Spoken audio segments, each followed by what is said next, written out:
does give an accurate picture, but in its own terms. So there's two definitions of unemployment. One is what's called the claimant count, and that's the figure that you've quoted. About that many people, again, are also looking for work, but are not on the unemployment register because they're not claiming benefits. So the Isle of Man unemployment rate, without using that figure, would be 1.9%. But that's still half what it is across. Because the ILO, which is International Labour Organization estimate, has that 794 individuals are unemployed and looking for work. So they really should be included in these figures. And they are included. Every month now we publish that figure alongside the 0.9%. And in the budget, for instance, all the ministers, when they were speaking, were very careful to use the 1.9% figure for unemployment when comparing it to other places, because that's only right. Apples with apples and pears with pears. But we hear about e-gaming and various other sectors complaining they don't have the staff. But here we've got nearly 800 people looking for work.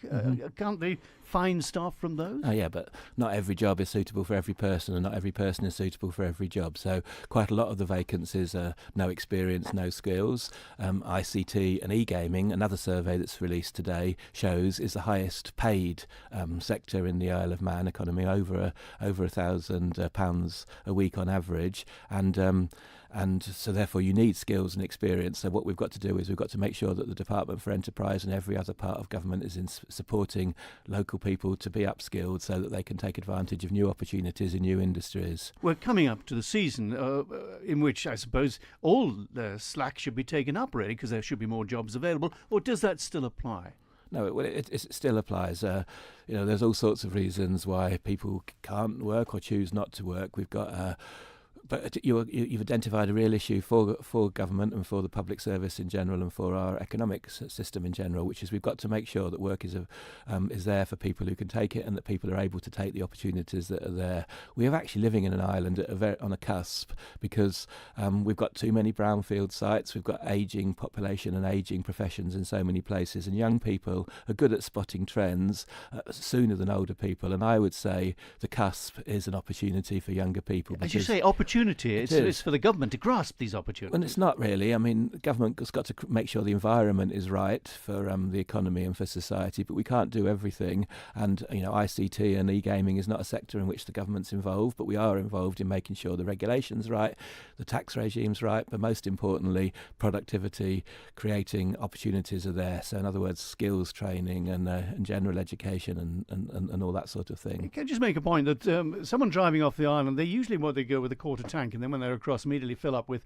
what is usually cheaper petrol across. Now, I've just been talking to someone who said they went across and couldn't find much cheaper petrol across. Yeah. So the Isle of Man has invested wisely, or we bought a lot when it was very cheap, and now we're That's using true. it. The fuel companies seem to have been using their prices like that. And that brings us on to the more general inflation, because inflation in the Isle of Man overall at the moment is lower than across as well, John. Well, it was 8.5%, and it's gone down to less than a percentage. Yeah, that's right. That's RPI. So 2 years ago this month, RPI was around 8%. It went just over 8% a couple of months later, and it's now down to 0.2%, not 2%. I'll say it again, 0.2%. And CPI, which has long been a more accurate measure of inflation because of the way it's calculated, has gone down to 1.3%, whereas last month in the UK it was 1.8%. There are all sorts of reasons for that.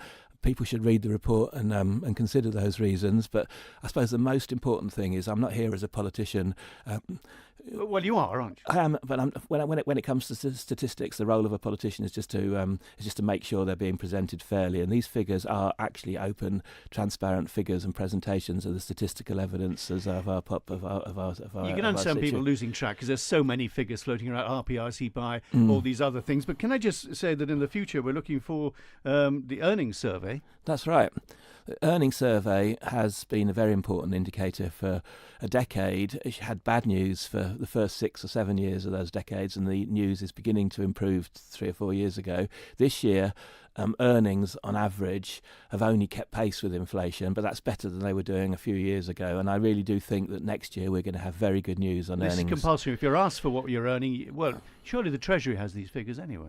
Treasury has figures from income tax, but that doesn't tell you how many hours people were earning, what sorts of jobs they're doing, and doesn't have very much detail about the income. It just has household income. It doesn't have earnings figures as such, really. And the good news is that is that people on the Isle of Man now, the average earnings went up by 2.6%. It was better for non-manual women; they got a huge pay rise last year, and manual men. There are loads of things in the earnings figures, and basically what they're telling you is good news. Everything the economy is turning. We're going to have to bring it to an end there, but can I just say that we have a passenger survey coming up as well? We do as well. Yeah, another neutral, statistically based survey, and I'll be interested in commentary around that as well when it's published before the end of the week. We'd be interested to talk to you as a politician and your own thoughts, perhaps, as well. Thank you very much.